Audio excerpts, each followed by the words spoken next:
So it gives me great pleasure to welcome you all to our first ever RAC virtual FGAS question time. We're thrilled that all of you can join us out there in the ethersphere. I hope you're all keeping safe and well occupied. I know many of you are very well occupied at the moment. We're very happy to have a roster of experts in the world of FGAS. And without too much further ado, we will ask them to come forth and present, and we've got some expert panelists as well. There's opportunities to ask questions, and you can do that by clicking the question button on the side of your screens.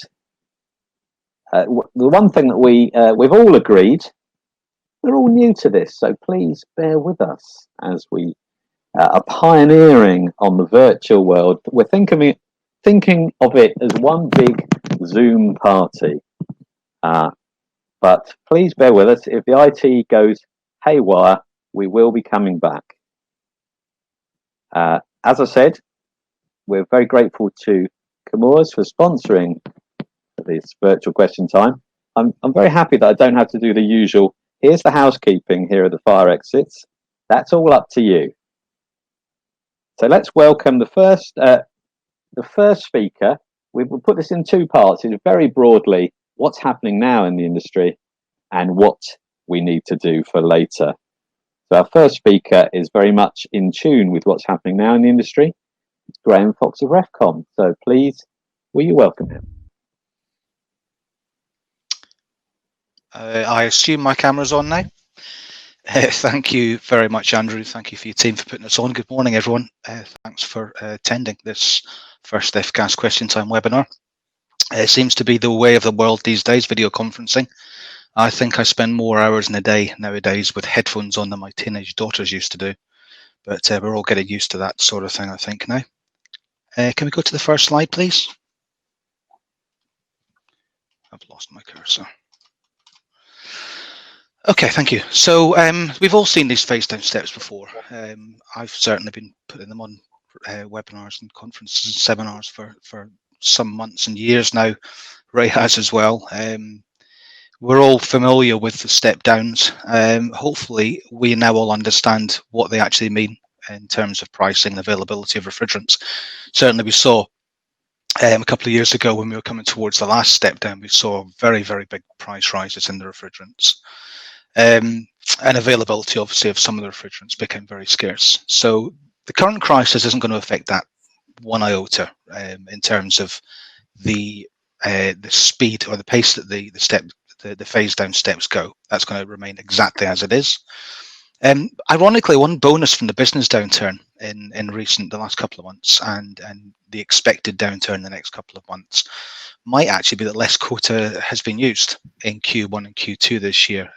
Certainly anecdotal evidence that I've been getting in recent weeks suggests that sales are slowing down quite dramatically for all sectors of the RACHP world, really. So with that slowdown, you'd obviously expect refrigerant use to be slowing down as well. So that's going to be very interesting towards the end of this year to see how that affects the expected price rise that we saw 2 years ago. Certainly, it's quite a steep drop down again at the end of this year. Another 18% down to 45% of the baseline figure. So this is one of the key years I think that the industry saw as being crucial in the whole phase down process. Some time ago when these phase down steps were first introduced. So it's as I say, it's going to be very interesting to see how that pans out, because I think with the downturn in the industry over the first half of this year, the quota won't be used as much as it has been expected to and has been in recent years. Next slide, please. So there are some crucial issues cropping up that have affected certainly my sector on the certification side because of the current crisis. With regard to certification, the closing down effectively of all of the training centres has had a huge effect on on the F-gas regulation implementation, as you can imagine. It's prompted us at REFCOM actually to be a bit more proactive than we have been in recent years and talk to other certification bodies, whereas we usually like that with each other. We've been sitting down and talking and working a lot more proactively together, which is a positive thing, I think. And what we've been discussing is we've been looking at ways that we can collectively work on avoiding this kind of issue in future. I think everybody is in agreement, not just in our sector, in all areas of industry and society, that the current situation is unprecedented. But now that we know what can happen, it would be remiss of us not to plan for a better way to deal with a similar situation if it occurs down the line again. So to let you understand the issue, a very brief synopsis of where we are as the certification bodies. So company F-gas certificates, as I'm sure most of you know, in the UK are issued for a 3-year period. They've been on a cycle since effectively 2009. And this 3-year cycle means that a great many number of company certificates are actually expiring this year because we're on one of those 3-year cycles. So that's fine. A lot of companies have already renewed. A lot of them won't be renewing or aren't due to renew till much later in the year anyway. And hopefully restrictions will be lifted within a couple of months in with regard to training centres, but we'll see how that goes. But one of the basic requirements, and this is where our real issue has been on a legal standpoint, one of the basic requirements of any company receiving an F-gas certificate, we as certifying bodies are regulated by an implementing regulation, which is 2067/2015. And that says that we can only issue company certificates to companies who directly employ properly certified engineers and have the sufficient tools and equipment for the scope of work they carry out, for example. Next slide, please. But also, the F-gas regulations stipulate that only properly certified engineers can carry out any installation, servicing, maintenance, repairs, decommissioning of any in-scope equipment. The trouble is that there are several thousand qualified engineers in the UK who hold CITB J11s. Now they expire. So they were only valid for, they were due to be renewed, I should say, every 5 years. And because of the cycle they've been working on, a lot of them are actually expiring now. If they haven't already just expired, they're about to expire. And this is where the problem arises for us. If your engineers that you employ don't hold valid qualifications, then strictly speaking, we can't allow them to be registered on our data that we hold on your company to allow your company to be registered as an F-gas registered business.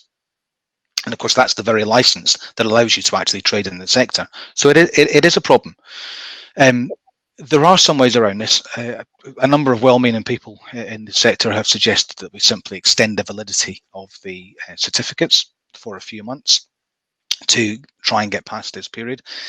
In theory, we could do that, and it all sounds very simple, but of course, these things are never as simple as they sound in reality. The valid certification, whether it's REFCOM, Quidos, Bureau Veritas, whatever, they're actually tied into so many different systems that we have no control over. For example, a lot of suppliers are regularly checking the validity of certificates against our databases. So they're either physically logging onto our website and checking the company checker that we put on the front page of the website, or some of them have an API. So they can literally ping our database on a weekly basis, nightly basis if they want. It depends on how they've set their own database up. And that will, the API will simply ping back true or false, whether the certificate is valid or not. So in order for those systems that are outside of our control, therefore, to work, it means that our entire database of some 6,300 companies would have to be manually altered to allow those checks to still return as true. So that is a big problem. For a database that size, it's no mean admin feat to actually go through a database like that and manually change all of these entries. And it's for a team that we're already under the cosh a bit. We've been swamped with queries, as I'm sure you'd imagine, with what's been going on lately. And like a lot of other businesses, we have people in the company who have been furloughed as well. So we're working with reduced staff, probably working twice as hard as we've ever done, to be fair. that seems to be the way of the world as well just now. But it's not just a simple thing to just change the database. That's what I'm trying to say. What we have done is we've asked DEFRA for confirmation that we can relax the rules on the actual qualifications for a temporary period of time, because we'd have to have that before we could change our database anyway, really.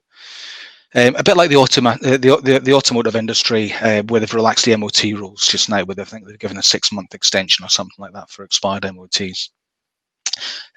Several weeks of waiting, I've not been able to get any assurance out of DEFRA. They've come back to me fairly regularly and said, "Really sorry, Graham, we're looking into this," which isn't a lot of help for the sector. But I think we all appreciate everyone's under strain at the moment and stretched to a great extent. The problem is that this has been going on for several weeks. We've been asking for this, and nothing concrete has actually happened. And it's been so long now that we just can't wait for a government department to decide on this anymore. Government departments take a long time to do anything. That's not a criticism, by the way. It's just simply an observation of the nature of the civil service. Nothing happens quickly. I think we all know that. And this is why we were actually quick off the mark at REFCON. We actually requested the assurance of government on the 19th of March, which was the week before the lockdown was even put in place. So training centres were still actually open. The lockdown wasn't in place, but we were already asking these questions to try and get the ball rolling. And unfortunately, we still didn't get the answer back that we were looking for. Although we do have a conference call meeting with DEFRA next Tuesday, so things may change. But in trying to be pragmatic and protect the sector against any future similar lockdown, and drive the issue on, what we've done is we've been working with some training bodies and developing the materials to do remote online renewals of the FGAS tests, along with other online short courses and things.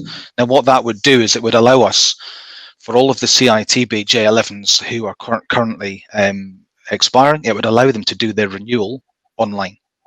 Other countries have already gone down that line, and we're looking at the way that they've actually delivered them, and we're looking at various platforms here to make sure that we can deliver them properly. So a lot of engineers are currently furloughed. That means, or if they're not furloughed, they're actually a bit quieter than usual at the moment, because some of the customers are not allowing people on site and things like this. So it's a great idea to get these training renewals done now while they're possibly quieter, and certainly before the normal summer rush of activity when the sector is traditionally rushed off its feet. There's nothing against furloughed workers doing training, by the way. In fact, it's positively encouraged. So why wouldn't you want to do that training while you're down tools, for example? Going beyond the current crisis and with a bigger picture in mind, it could be a bit of a game changer for the sector if it could be rolled out longer term, though. And this is one of the things that I'm talking to some of the training providers about.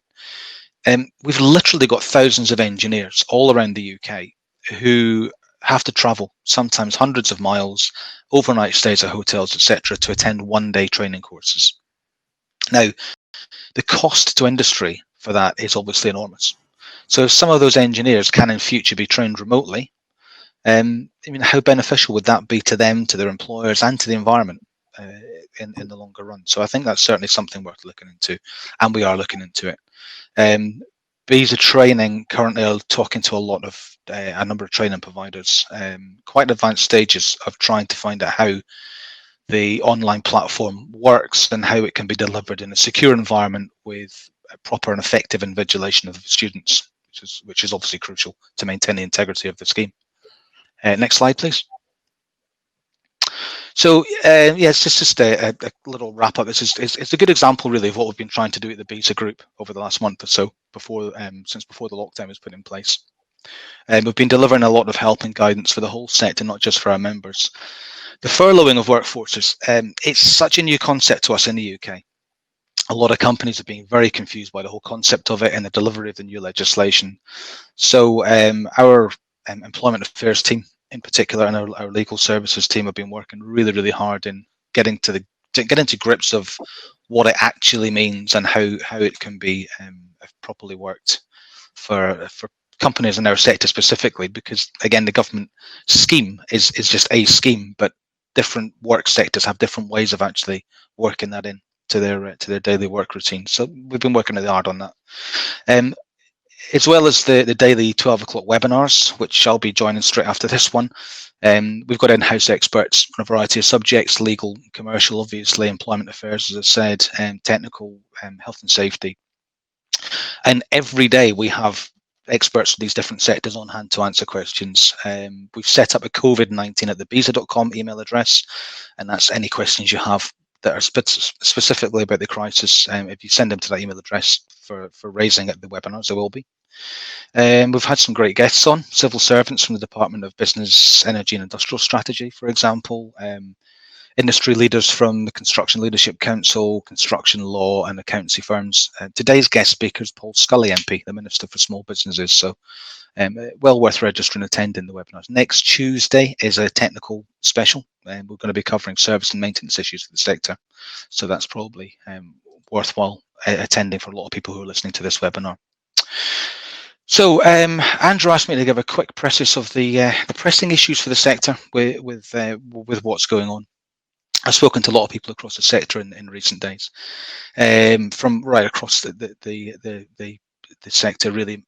Manufacturer concerns. Some of the things that have been brought up are: can factories cope when business picks up again? If they have to preserve social distancing on the factory floors, then output's obviously going to be severely hampered. So the supply of equipment could well be affected for some time to come. Companies who are supplying the food and drink sector have been decimated, obviously, with all the pubs and clubs, restaurants, and almost every food outlet closing for a sustained period. Then there's been little or no sales of new equipment to those sectors. So, and precious little inquiries either from the business owners, obviously. Many of the business owners simply don't know if they'll be opening again or going out of business altogether. So if they do go out of business, is that going to mean a flood of used equipment on the catering side, for example, due to insolvencies, which is going to then further decimate the supplier's business for months or even years to come? So there are genuine fears, I think, for the future of the sector on that side, without doubt. What about contractors? Their concerns? Well, speaking with some of them over recent weeks, it's clear that those that have got a good spread of work across sectors, or do local authority, NHS work, that kind of thing, they're faring better than others. I think any company that's got a narrow sector of work seems to be worse affected, because their normal operating sphere might be badly affected, obviously. Building services installations, for example, just not really happening at all just now. And with all the doom and gloom talk of the economy in the short to medium term, that clearly isn't good news. Retail refrigeration should be good. One of the few sectors that's been buoyant has been the supermarket sector, clearly. And anyone involved in data center cooling is probably going to be fine for the foreseeable future. The explosion of social networking platforms that has allowed us to continue working, like in meetings like this, have taken the world by storm, obviously. So that's going to place greater demand on the data comms delivery, which needs air conditioning, obviously.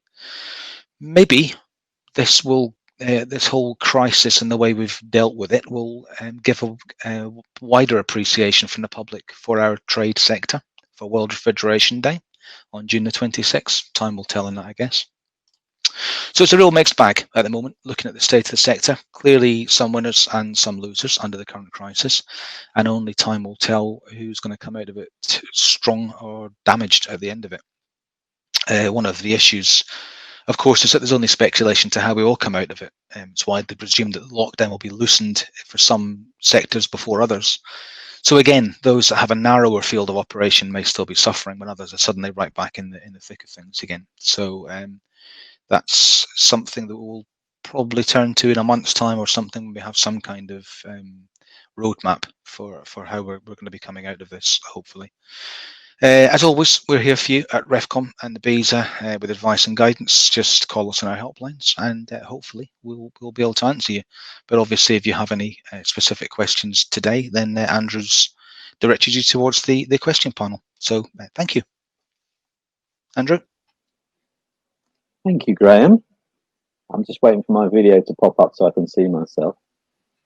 The first thing to say is, as per usual question times, we are going to be rolling the questions in when the speakers go and sit on the panel, the virtual panel, in a few minutes. So keep the questions rolling in. They've already started to roll in. I guess we should have a quick plug for those visa webinars. We're all running down the virtual road to the visa webinar after this finishes at 12 o'clock. They really are quite an incredible source of information on what's going on with the HVAC industry in the times of COVID. And all the details will be on those slides. And the final thing to say is thanks very much. Graham is going to go and sit on the virtual panel, probably going to go make himself a cup of coffee while we introduce. I've got my coffee in a Refco mug. You've got your coffee already. Well done. Going to introduce Mr. Ray Gluckman. Now, Ray's been performing miracles for us for over a decade with these overviews of what's happening with the F-gas regulations. I guess it's got a little bit of added spice as we're in this lockdown times as to how we can all comply. So without further ado, and those who know me will know that I say that at least 6 times in this question time. Without further ado, please welcome consultant and Mandarin of F-gas, Ray Gluckman.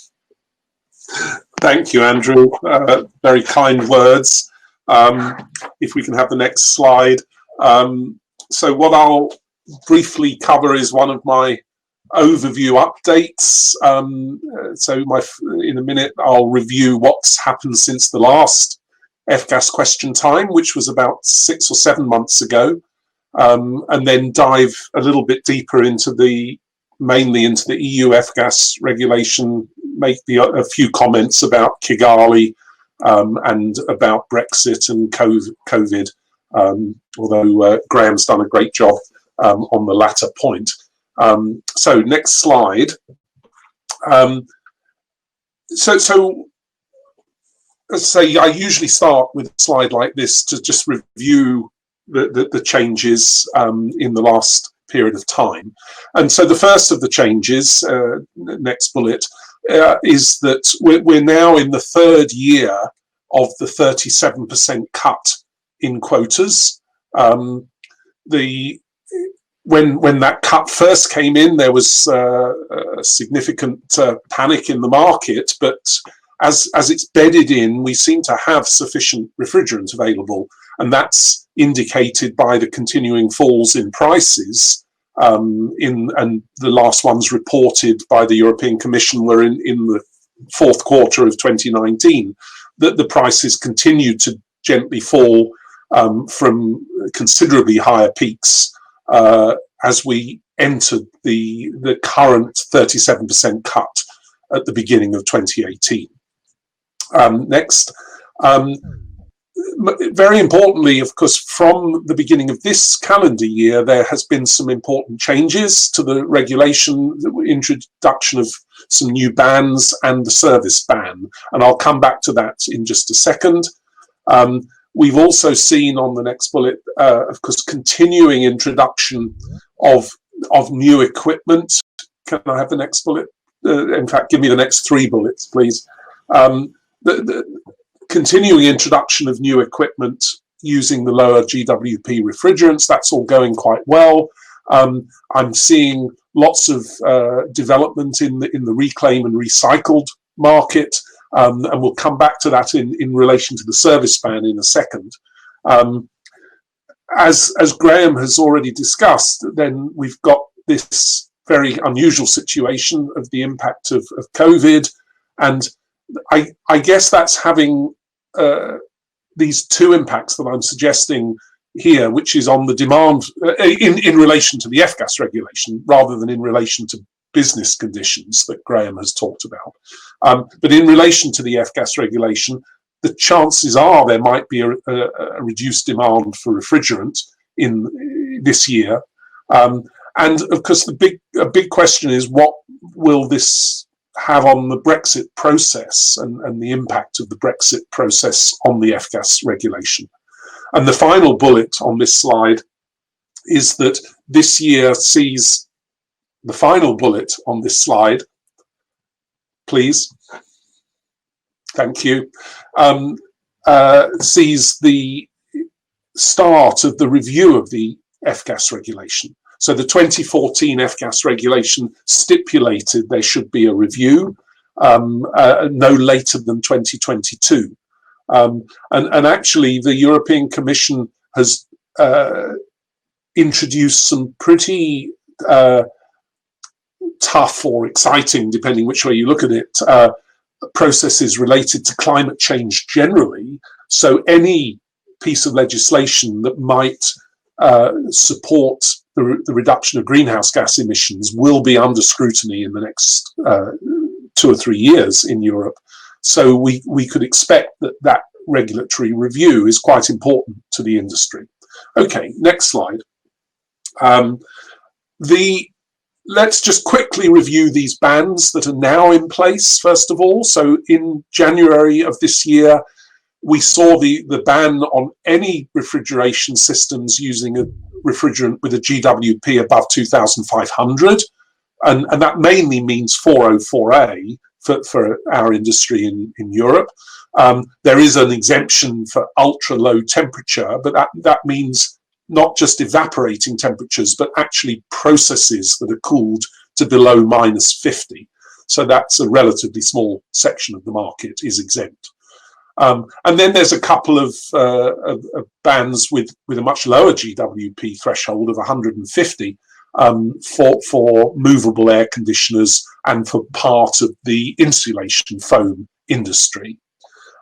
Next bullet, we then see in 2022, there'll be two quite important bans that the industry needs to be ready for. So, and this all relates to refrigeration for commercial use. So that mainly means supermarkets, but also the food service sector potentially as well. And effectively, the hermetically sealed systems in those sectors won't be able to use refrigerants with a GWP above 150, and larger multi-pack refrigeration systems. And apologies, there's an error on that slide. That shouldn't say greater than 40 kilograms. That I think should say greater than 40 kilowatts of cooling capacity is what applies to that ban in 2022. And then in the final bullet on this slide, can I have the next bullet, please?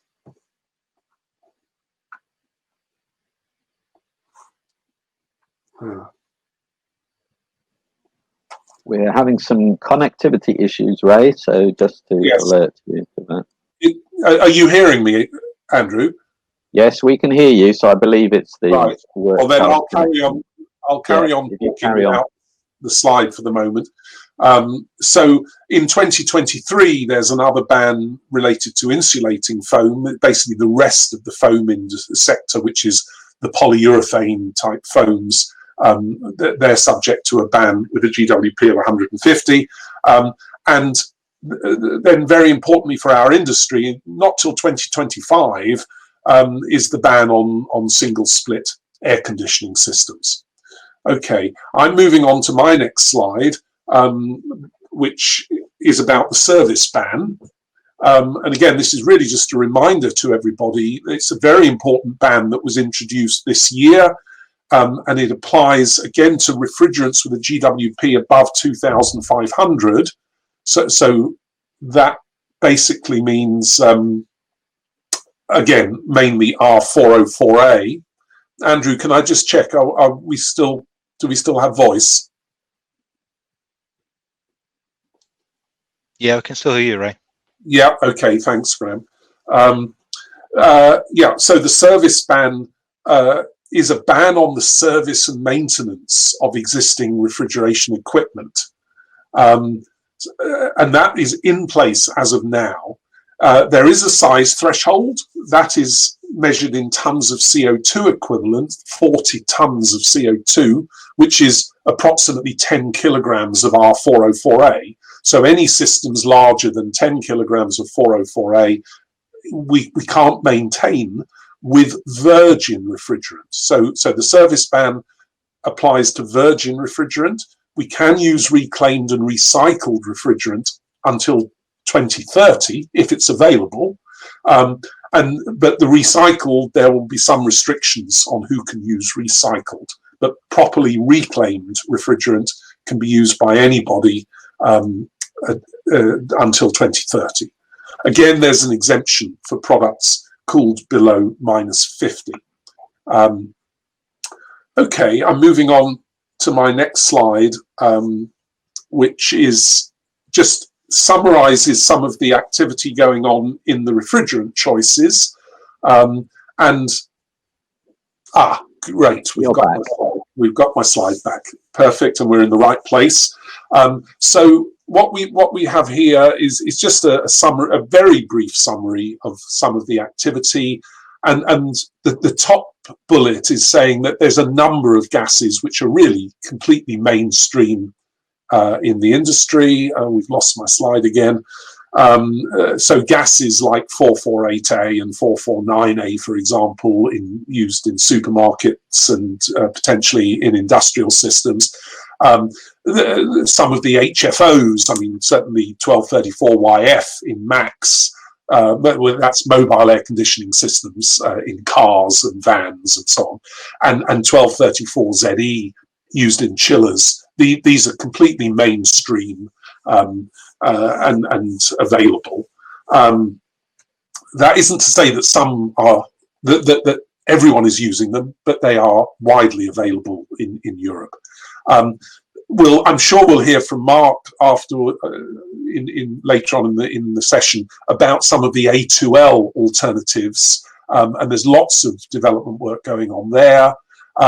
The shift to R32 and blends with HFOs that contain a lot of R32 in the air conditioning sector is really bedded in the small splits. The ones that are subject to a ban in 2025, that effectively that ban has already occurred in most of the sector in those small splits. And we're also seeing the use of R32 in larger VRF systems and in small chillers, for example. Lots of CO2 in supermarkets, and as I said in October, what is quite interesting is that the smaller CO2 systems for condensing units are becoming quite cost effective, which is a big step forward. There's also been some steps forward in the development of safety codes, particularly at the international level. The safety code IEC 60335-2-89, which deals with commercial refrigeration systems, is allowing 500 grams of hydrocarbon instead of 150 grams. So that is fueling, excuse the pun, I didn't mean to say that, that we're seeing greater use of hydrocarbons in the small hermetically sealed systems. Next slide, please. So what we're seeing on the next slide, and just push to the next part of it, thank you. That's perfect. So what we can see here is that we had the first big cut in 2018. Graham referred to it as a 37% cut, which is correct. That's what's in the regulation. I'm referring to it here as a 44% cut if we take into account the pre-charged imports, that red bit in the first bar, which are part of the quota system now. And the cut that we see at the beginning of next year, so it's just 8 months from now, we're seeing a cut to what is effectively 60% reduction. That's a 60% cut from the original amounts of gas used in 2015, kicks in January. So next slide, please. What we saw in terms of the prices is, please bring that next bullet up, is that when we had the first small cut of 7% in 2016, refrigerant prices weren't really affected. Next. In 2017, that extra red bit on the left became part of the quota system. So that added an extra 10% pressure on the quota. And at the start of 2017, it didn't really, again, have much of an impact. But next, please. as we got towards the 2018 cut, and I'm talking here really in Q4 of 2017, refrigerant prices went really very, very high, as we can all remember. What happened next, as we'll see, is, next bullet please, is then refrigerant prices steadily dropped. That may have been because of illegal imports, that the high prices most definitely triggered illegal activity in the European market, particularly I think through Eastern Europe, and that's had a knock-on effect into the UK prices as well. Next bullet, please. And as Graham alluded to a few minutes ago, an interesting question is what might happen to prices in the second half or third quarter, fourth quarter of 2020 as we get to the next big cut. And what happened before in 2017, part of the reason for the price rise was stockpiling, that people decided they better buy plenty of stock of gas ahead of the cut. Okay, next slide, please. In fact, if you could just bring, there's about 4 bullets on the slide. Thank you. So as far as Kigali is concerned, so the international arrangements, 94 countries have ratified. That's up from about 80 something back in October. Certainly all the EU has ratified. The good guys in the developed world that I've listed there have ratified, and a really large number of small countries in Africa, in Asia, South America have ratified. What's interesting and really upsetting to me anyway is the countries that haven't yet ratified. I mean, the USA obviously at the top of that list, which is a horrendous situation given that they were very supportive of Kigali, but that was of course pre-you-know-who, back in 2016. Russia has not ratified either, and neither have China or India or Brazil. And I think that, to say the least, is a concern that such large countries haven't ratified. For developed countries, and that certainly includes the USA, the first cuts are already in place. The good news, as far as I'm concerned, with Kigali is that it adds momentum to our industry in terms of products that require lower GWP refrigerants. It's going to add massively to the markets available to companies like Chemours, who will no doubt want to sell their products in developing countries as well as in developed countries. In terms of process, we usually have 2 big international meetings a year under the Montreal Protocol, referred to as the OEWG, which is it stands for Open-Ended Working Group. It's been open-ended for the last 30 years. And the MOP, which is the meeting of the parties. So we have 2 meetings a year, and there's definitely no OEWG in July. It was scheduled to be in Montreal. And the MOP, which was scheduled to be, I think, in Tashkent or somewhere in one of is that in Uzbekistan? It's most unlikely that there'll be a MOP. I don't think they've cancelled it yet, but given that they've cancelled the COP in Glasgow, the climate change meeting in Glasgow, which is a week or 2 later, I think there won't be a MOP this year. That does have a knock-on effect on the international negotiations and processes, but I hope it won't slow things down significantly, but it won't help, obviously. Next slide, please. That on the next slide, it's just a reminder that the EU phase down, which is the blue line, and which applies obviously after Brexit for the UK as well, is much faster in terms of a phase down than the Kigali process, until about the mid-2030s, when the Kigali process slightly goes further than the current EU process. Okay, next slide, and then actually on to the next slide, please. So the Brexit process, as I mentioned earlier, will it be delayed by COVID? Who knows? Michael Gove a couple of days ago said absolutely not.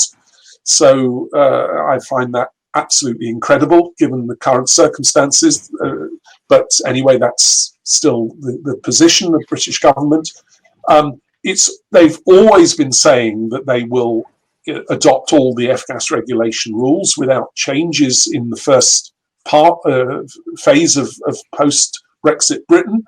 That almost undoubtedly will require a new UK quota system for the phase down, except in the most unlikely situation that the final negotiated settlement is so friendly that we would be able to stay in the European quota system. I think it's unlikely, but and if we need that, we'll need it in theory by January of next year. This is personal prediction is I don't think the UK will necessarily want to change the F-gas rules in the future, other than things that would make it, let's say, tougher in the future, and that would mainly perhaps be to harmonise with any changes that do take place at EU level. And then my final slide, or penultimate slide, is about the review, and there's 4 bullets on here which we may as well bring up all at once. So in this review process, first of all, the Commission has begun the big study that they do to investigate options. That study will take place over the next 18 months, roughly, and so there'll be firm proposals from the Commission sometime during next year. What things might that do? I mean, I would certainly expect they would be looking to cut the quota post 2030. They almost have to because of Kigali, and because things have moved on that would indicate that there's a bit more headroom for quota cuts. Certainly in the current views that I've heard from people around the Commission. And they might support any further cuts with further product bans. They would look at the market and say, well, what could we introduce further bans on? They could, in theory, introduce cuts in quota before 2030, although bear in mind the regulatory change won't be until, let's say, 2022 at the earliest. So and they would have to give some time for a change to bed in. So it's unlikely there would be any changes, let's say, before about 2025 or 2026 to the current regulation. But anything is possible. What they'll be looking at really is, well, where has technology moved on since they last looked at it in detail, which was best part of 10 years ago. The original study for the current regulation was published in 2011. And so they're going to be looking at the various markets, and I would predict that the medical aerosol sector is which is currently exempt from the HFC phase down, could be a target. And they're bound to look at our sector because it remains a significant proportion of what's left after 2030, the 21% that remains in the quota after 2030.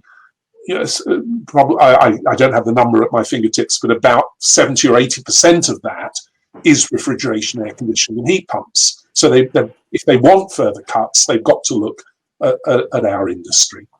And then my very final slide, just my concluding comments, is that we need to remember there's new rules in place from January, and make sure that all the customers of the industry are aware of the bans and the service ban.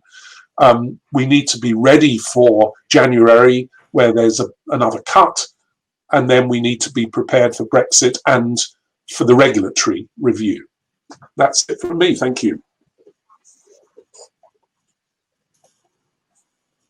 Thank you, Ray. Now, just a little technical announcement for all the presenters and panelists. One of you, who we can't see at the moment, hasn't muted their microphone. So we've been very interested in hearing typing sounds. So that's a reminder, if you're not on screen, please put mute and video on. I'm just going to make sure I can see myself. Now we're coming, thank you very much, Ray, is what I should say there. I don't want to be distracted by the technical issues.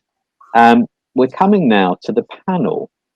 I'm sure I know there are some questions already for Ray and for Graham, but we'll have the panel discussion now.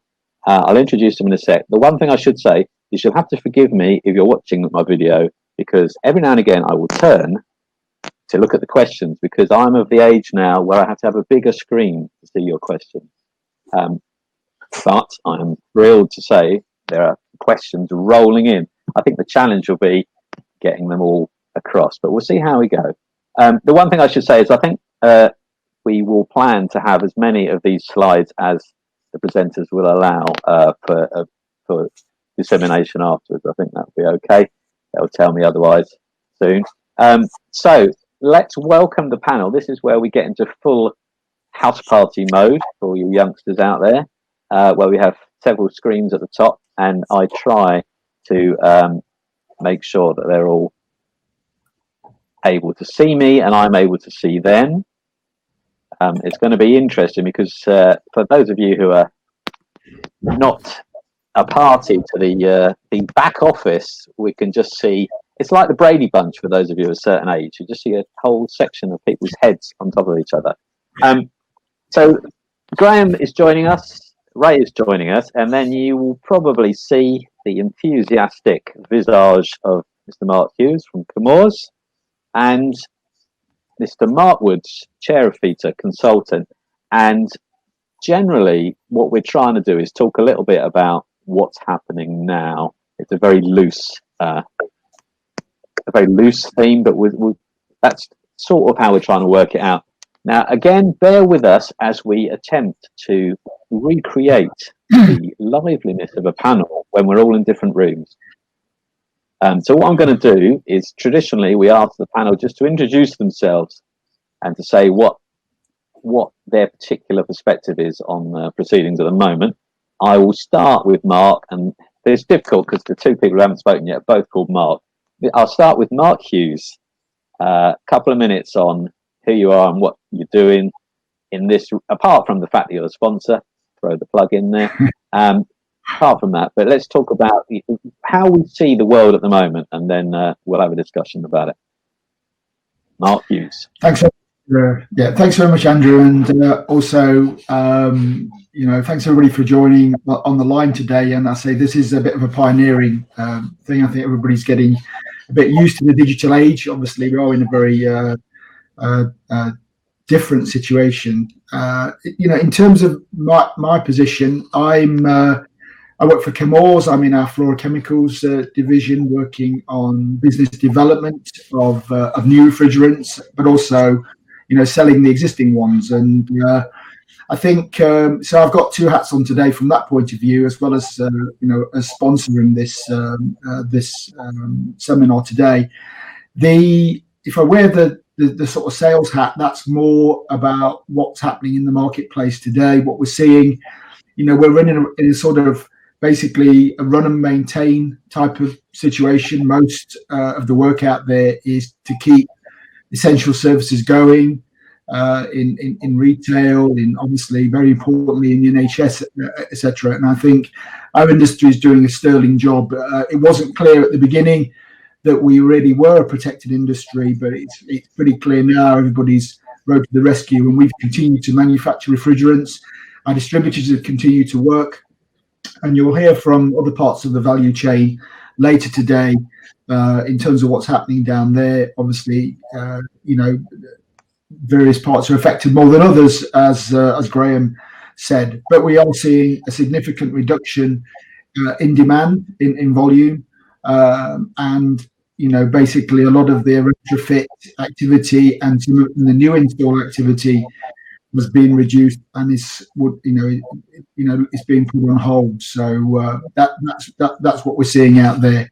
So later on, I'll save it till then. I'll be talking though. There's still stuff to do, still work to do, because climate change is coming. Is being worked on. it doesn't go away, and therefore new developments need to be put in place, new refrigerants, new applications, and that sort of thing. So I'll keep my powder dry until then, and I'll pass on to Mark Woods. Yes, Mark, if you'd like to carry on. I guess that, we had a conversation a few weeks back in which you said that you were busy with talking to people about, this is Mark Woods, talking to people about F-gas conversions. Are you as busy now talking to people about how they can get around the restrictions, or has it all gone quiet on the consultancy front? So good morning, everybody. I'm Mark Woods. I run a small contracting consulting business called RefMec in the southwest. Yes, as Andrew said, we were very busy doing gas changes, capital quotes, replacement works, but we have seen that pretty much disappear now. We are just covering emergency call-outs in this very short period of time. I think our customers are facing very uncertain times. I think Graham has alluded to, if you have a diverse range of work, when we're seeing some sectors are reasonably quite buoyant and busy, and others really have almost shut up shop. There's 8 of us at the moment, and if I give you an indication that 80% of us are on furlough, it'll show you how we've actually had to scale back as a small business. How we see things moving on is, I think we'll face some uncertain times. I think the changes in legislation over the next couple of years will see us moving back into more natural refrigerants, but I think that's already started and it's moving very well. I think we really have, hit the brakes at the moment, and we'll see what happens, when we come out of this. One thing that's going to be inevitable is a lot of our customers are pushing for emergency service only, which worries me somewhat, that actually maintenance, compliance checks and other things aren't actually being carried out. In the short term, I can understand that that'll be okay, but I think actually we need to have a strategy and a safe way of working that actually people continue to do their F-gas checks, their compliance tests, and actually carry out maintenance. As we go into the summer, I think, we'll have a lot of disruption if they don't. Yes, thank you, Mark. I know Graham has some views on that, so it's ideal time to cue him in, but also to throw in an audience question, which is along those lines. They're asking, do we have any idea of how many engineers are themselves furloughed at the moment? And is this having obviously it is having an impact. What impact do you think it's having on the work that has to happen? Graham Fox. That's interesting, Mark, actually, 80% of the staff furloughed, because it's not the kind of stats that I usually hear about. I tend to hear about staff that have been furloughed if the company's been called for an audit, for example, and the email gets pinged back and it's with an automated message saying, I've been furloughed. It doesn't really give us any indication of how many actual technicians are out there that have been furloughed. Certainly, I've been pretty clear in the last couple of weeks with the message that F-gas checks do need to be continued. Mark's absolutely spot on. It's some of it is regulatory, some of it is environmental, but a lot of these checks are actually the usual kind of maintenance checks that we do as a sector to make sure that equipment keeps on working efficiently and doesn't break down and result in large costs or something to the end user. So I think we do need to maintain the work. There has been some confusion, I think, about what's essential work and what should be shut down, and I think we're kind of getting around that now. I do hear quite a lot from members who are saying they've tried to go and do their statutory leak checks and things like that, and they've got customers who aren't letting them on site, so that is a problem. So my advice to members that when they're asking me about should we be doing these checks is yes, you absolutely should. It's an environmental law at the end of the day, and the government has not reduced the demands of any of the environmental laws that I've seen. They haven't given us any leeway to be flexible, other than off the record that we can do a couple of things on a case by case basis, for example. But there's no blanket, yes, we can relax the rules for a while. So my advice is, if you can attend site, if you can go and do these the checks and your regular maintenance things, then absolutely, yes, you should do it. As long as you're able to maintain the social distancing protocols and you put in place, you need to put in place some kind of site attendance protocols for silly things that you don't think about. When you're signing into a customer's premises when you arrive there, don't use their pens. Silly little things like that people often just don't think about, but it's true.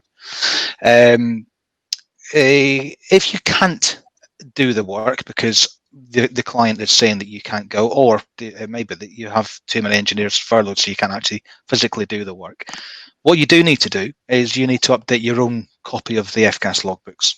You need to make sure that the records quite clearly state that you have tried to attend to the work, but because of the current crisis you can't do that, and it's your intention to go as soon as practically possible. Ideally, I would, if you haven't gone back in within a month's time or been able to attend within a month's time, put another entry in. Just make sure you keep these records up to date, because if after all this is done there is an inspection, you need to be able to demonstrate that you have at least tried to carry out your mandatory statutory requirements. Okay, I think that. Great, yes, thanks. Okay, I've got a question for Ray now. Forgive me as I turn to the big screen, because there's a couple of slightly more complex ones for you to get your teeth into. How are we defining commercial re 2022? Reader asks, if I build a 60 kilowatt pack for retail, it will need to run on a refrigerant with a GWP below 150. But if I sell that pack to the factory that makes product for the supermarket, it can run on a gas with a GWP of up to 2,500. Is this correct? There seems to be confusion. There you go, Ray. That's a nice one to throw in. Yeah, no problem. Yes, it is correct. So in the regulation, and I'm reading this from the regulation, there's definitions in Article 2. Commercial use means for the storage, display, or dispensing of products for sale to end users in retail and food services. Okay, so commercial is quite clear. It's supermarkets, it's shops, it's restaurants, any part of the food service sector. It is not industrial processing. So the ban on these multi-pack central systems, I mean, it's really the ban was envisaged as being aimed at the big packs used in supermarkets, for which there are alternative options with lower GWPs, and that's why the ban was put in place. That isn't to say that industrial users shouldn't try to adopt the same technologies. Preempting one of the other questions later on about, well, how are the cuts going to be met? Well, we're only going to meet the next cut if all sectors of the industry make a contribution to a cut. And industrial refrigeration obviously is amenable to ammonia, it's amenable to CO2, it's amenable to some of the A2L blends that I think Mark will be talking about a little later. So they should stop using they can't use Oh, you've gone static on me. Some connectivity issues at the moment, ladies and gentlemen. And hopefully we're not. Oh, so Ray, we lost you completely on there. So go back on that. Am I hearing me now? Yeah. Yeah, you went out. Okay. So what I was saying is that for just because an industrial user can use a refrigerant with a GWP up to 2,500 doesn't mean in the phase down environment that that's a logical choice. They ought to be looking further forward and purchasing equipment with the lowest practicable GWP. And as I say, there are a number of options below 150 that will apply to industrial installations, and they should be definitely thinking about them. Okay, thanks. I'm just going to bring up, if I can find it, here's a question. Don't know who's going to be able to answer this. Possibly you again, Ray. Is there any research that breaks down how F-gas CO2 reductions are being achieved, i.e. which gases in which industries are no longer being consumed? I think our reader probably wants to know who the bad boys are. I mean, there's a lot of modelling work that I'm involved in, particularly through EPE, the European Trade Association, where we're looking at, you may have heard of something called the EPE Gapometer project, where what we were looking at is the possible gap between what needs to be done and what is being done in the market. And the modelling and on the EPE website, you can get access to some of the outputs of the modelling.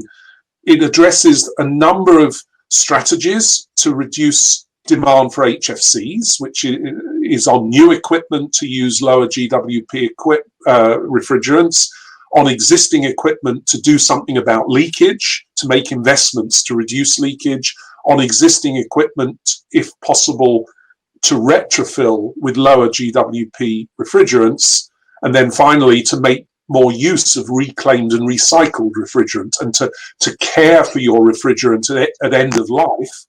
I mean, it's mandatory to recover it anyway. It's been mandatory since 2006 to recover it, but the recovered gas needs to be treated as what it is, a valuable resource to feed the phase down. So yes, there is modelling work available, but every sector needs to do what it can. Yeah. Okay. I'm just going to keep firing them in, but panelists, if you want to throw anything back at me, then wave at me. It's quite an interesting question for any of you. Is, do you think that the next big cut, 2021 cut, is going to change things on a practical level? And then we'll throw in two questions at once because it's related. Is the current Virgin 404A ban being policed? So it's sort of, do we need to do anything as an industry? Because no one's looking. That's me summarising in an editorial fashion. Who's going to answer that? Graham Fox, I guess, to start with, or Mark Woods? I was hoping someone else was going to come in. So the second part is, what's it? What do we? Is it being policed? And is it being policed? It is. I get phone calls from a number of suppliers where they're asking about selling refrigerant to certain companies, and they're asking for advice. I know that, for example, there was one last week before last, where the supplier had contacted me because they had somebody asking to buy, I think it was 200 or 300 kilograms of 404A. And they were saying, should we be doing this? So, the only advice we can give is, well, you have a moral obligation and a duty of care to make sure that you are satisfied it's for legitimate use. And if somebody's trying to buy 200 or 300 kilograms of 404A right now, then you've got to question where it's going.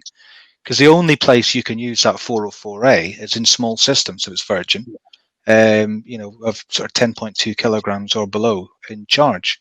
So you've got to ask yourself, well, why would somebody be trying to buy 200 or 300 kilograms of 404A?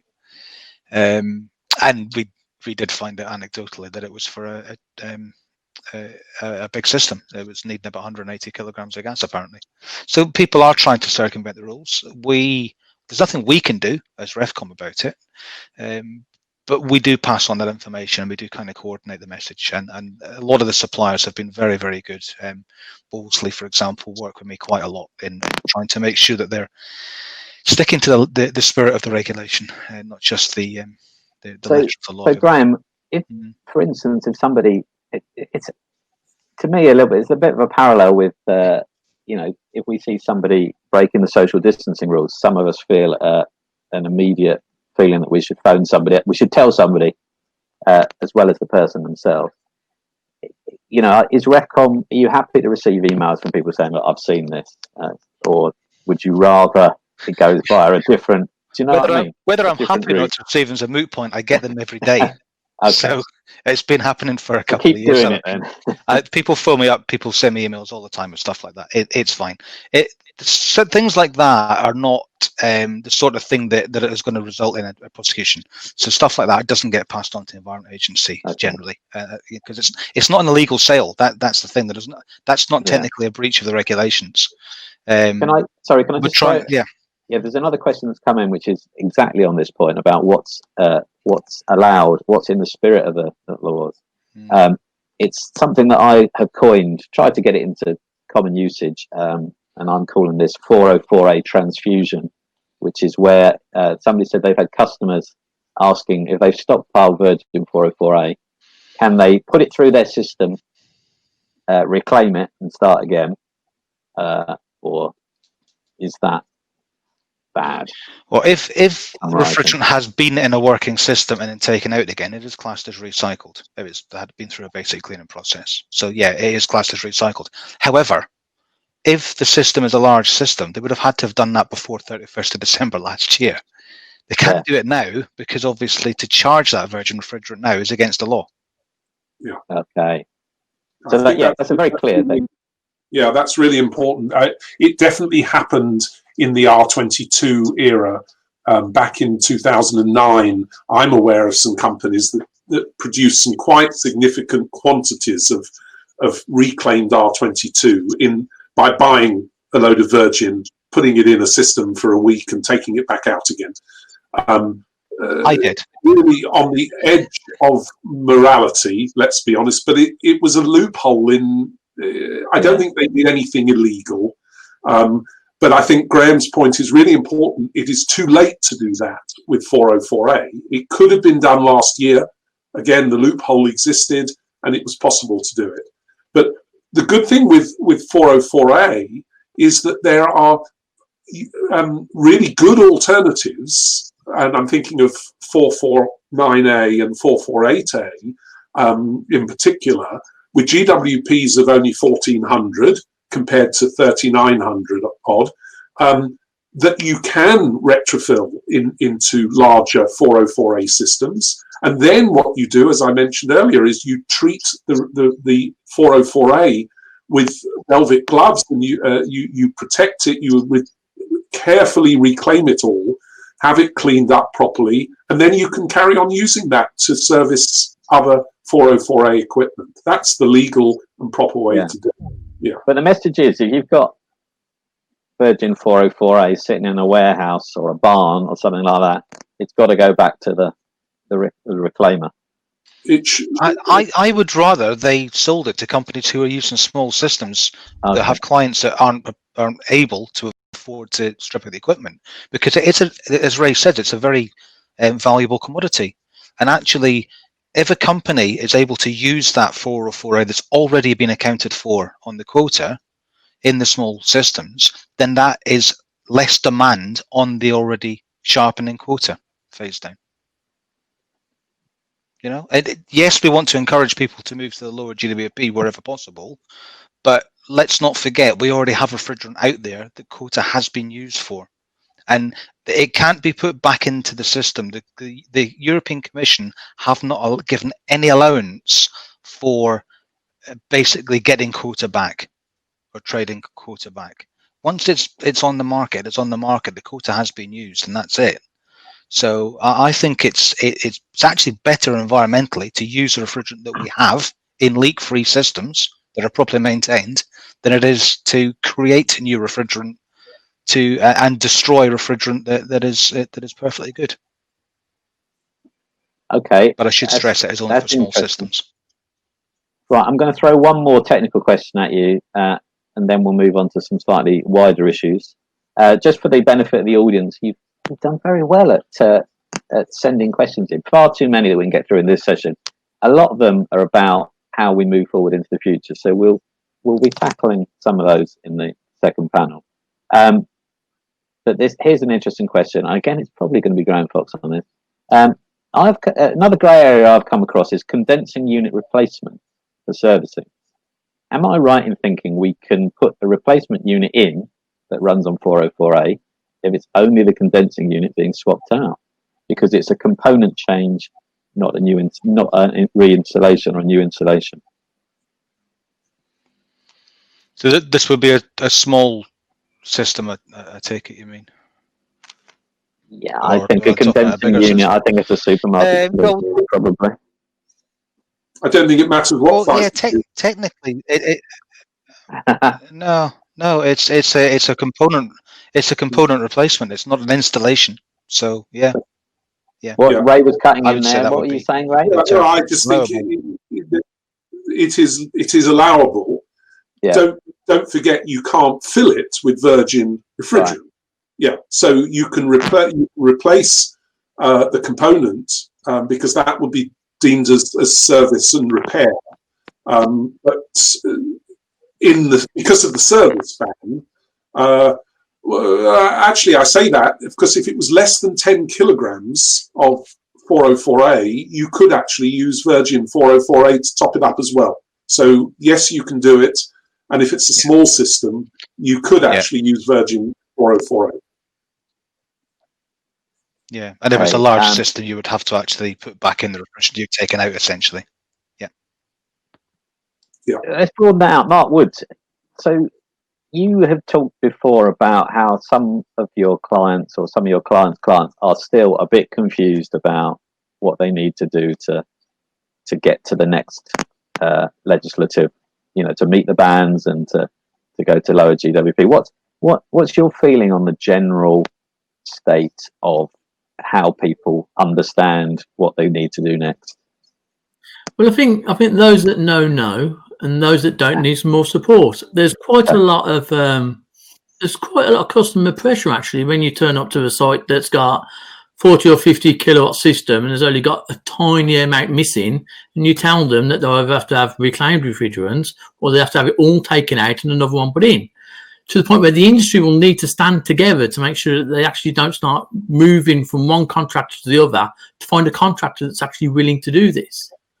The other interesting point is when you quote a natural refrigerant for a new system and still a HF system but with a lower GWP, the cost comparison is so wide still that they're still choosing the shorter term option rather than future-proofing themselves for the future.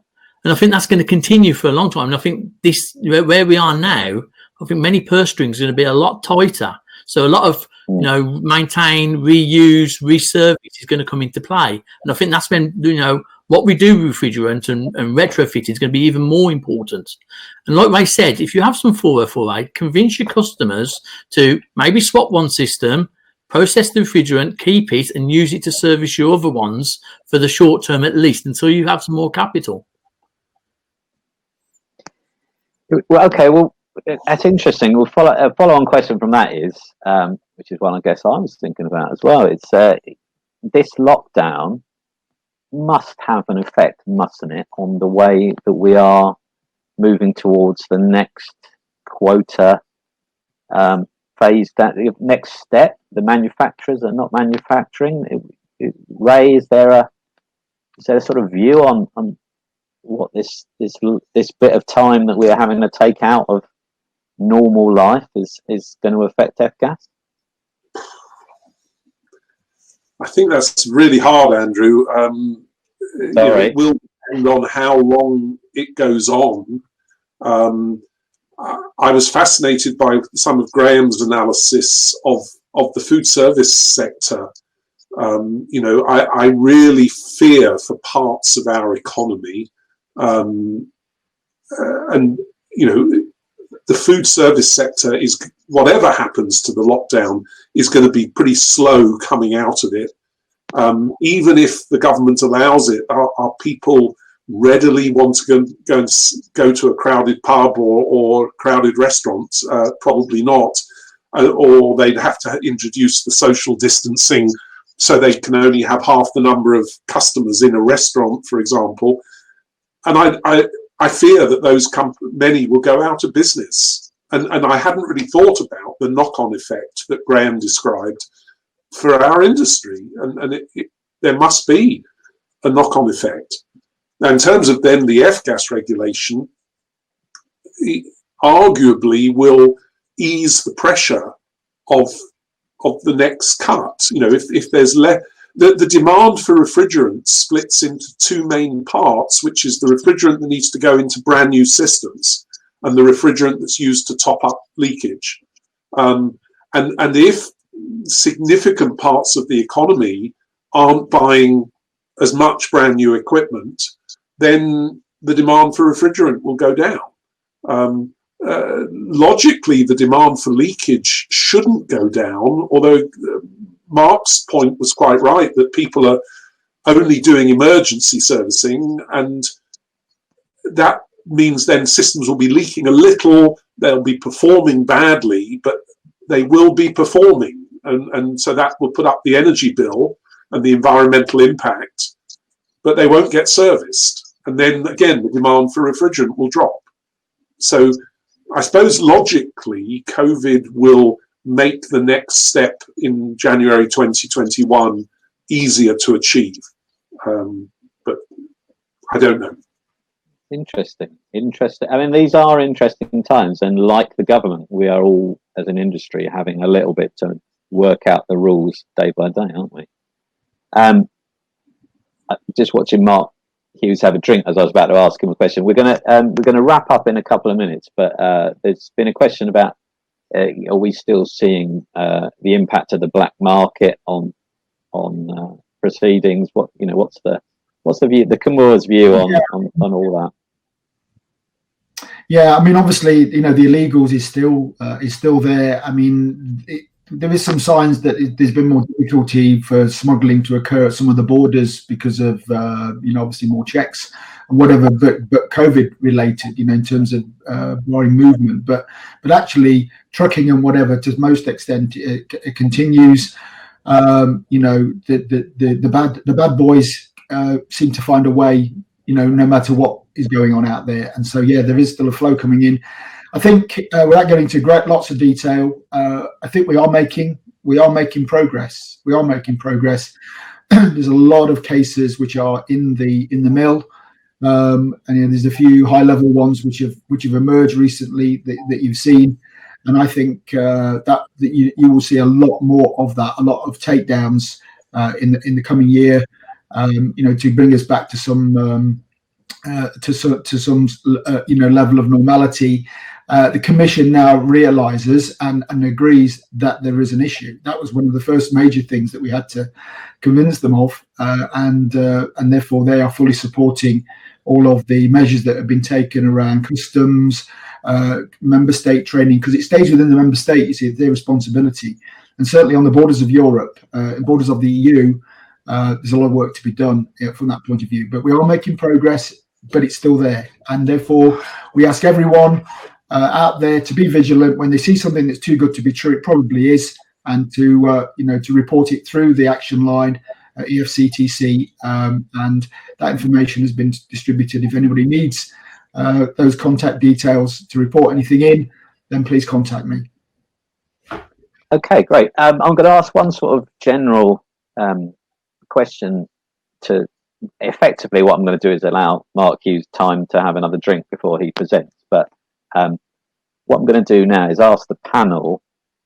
We on the Visa webinar yesterday, there was an interesting presentation by the head of one of the merchants who was saying that he believed the world is going to change. The way we do business in industry is going to change because of the way that we've changed business for COVID. And Graham, you mentioned, of course, the remote aspect of certification and training. And I have in mind that we received notification of the folks from Centro Galileo who performed assessments for Dubai without any of them going to Dubai. So they were very excited about the ability to do this. But I'm aware that there's also a bit of a practical element, isn't there, with refrigeration? That's quite hard to get over but I mean, do you think remote? So what it is, I'm going to ask you this specific question: remote training and certification. How possible is it? But then the other panelists have a think about how you think things may change after COVID in terms of the way we do business. So Graham Fox. Okay. So there's different ways that you can do it, and I know that beta training are talking to a couple of different platform developers, providers for how to go about it. I have seen a video of full F-gas tests done in Italy. It was Central Galileo that delivered them. It wasn't for Dubai. It was actually for Italian engineers for their F-gas. Now, it is in two parts. You're correct. There's a theory part. There's a practical part. Now, the theory part is quite straightforward. You have a screen, much like we have here, with I think I've seen it was about 20 engineers, or 19 engineers and an invigilator, all doing their theory test at the one time, and the whole thing is recorded. So each engineer beforehand has to actually hold up to the camera their identifications to confirm it is the right person that's there. They have to have the volume on at all times, so they're not being coached. You can set it up with two cameras. Essentially, you can use a webcam on a laptop and a smartphone or something, so that you can see around the person who's being tested, again, to make sure they're not being coached. So there's lots of things you can do around that. The one I've seen with the practical test in Italy, it had all the screens up like we've got here with the tiles, and you can see all of the technicians heads down, marking their papers, and the invigilator sitting staring at the screen like that, making sure none of them are cheating. So it can be done. The practical is a little bit more difficult, because the practical obviously has to be more of a one-to-one scenario. But again, it can be done. The way the Italians did it, they did a one-to-one with the guy. They had the engineer, first of all, has to do a 360 of the room. So you can see there's nobody standing behind the camera, again, prompting the guy or coaching the guy who's undergoing the practical test. The camera is set up, it's watching a test bay, and the technician is then carrying out the various tasks that you need to do for the practical test of F-gas. So your brazing work, your pressure testing, your evacuation, your charging, and your recovery of the refrigerant, making sure that all of the readings are done, all the documentation is done correctly, etc. So it can be done. It's not an easy thing necessarily, but that's what we're looking at. We're looking at the possibility of doing that, because I get calls an awful lot of the time from members who live remotely. I've had people, for example, way over in the far west coast of Wales, and I'm saying to them, well, your nearest test centre is Cardiff. And they say, but it's like 4 hours drive for me to get to Cardiff. It's just not practical for going and doing the test. So it costs a lot of money for him to send him and a couple of engineers. And it's even worse if you go up to, right up in the north of Scotland. I've been up there. It's a long way. It's a long drive to get down to Glasgow, for example, to do a test, or over to Aberdeen. And don't get me started on the Hebrides or the Orkneys or the Shetlands, where we have members, Yeah. So it's practical things like that. We have members in the Falkland Islands, for goodness sake. So there are practical. Yeah. So I do think if we can overcome the obstacles that are there, and I think we are addressing them quite well, then it could really help the industry to comply down the line. And particularly as we're trying to roll out upskilling, and we're trying to introduce the concept of additional short course training for CO2, for hydrocarbons, for the acrid flammables course. All these kind of things can actually be delivered in a remote environment if we can get this right. Brilliant. Okay, I'm aware that we are traditionally a little bit behind time, but let's see what other people think. Ray, have you got a view on changes? Yeah, I mean, I'd love to think that we'll come out of this with some really imaginative ideas to particularly reduce the travel side of it. And I mean, I've cancelled probably half a dozen foreign trips in the last 6 or 7 weeks, mostly to Brussels or to Paris for meetings. I've still had all the meetings, and I would say I've got 80 to 90% of the benefit from those meetings. I do worry slightly about that, first of all, that lost 10% for the better interaction that you get, particularly at lunchtime or whatever, when it's more informal. And I fear for those, I mean, it's fine for old timers like most of us on the panel to be doing it this way, but I do fear for people that are entering an industry, whether it's our industry or another one, where they rely on the mentoring of their colleagues. And I've got a daughter coming out of university. She's doing her finals in some form or another in the next few weeks. how does she get a job? You know, if there's nobody to take graduates on, it's very difficult, and I do worry about that. But other than that, I think this remote working for me works really well. Okay, thanks, Mark Hughes.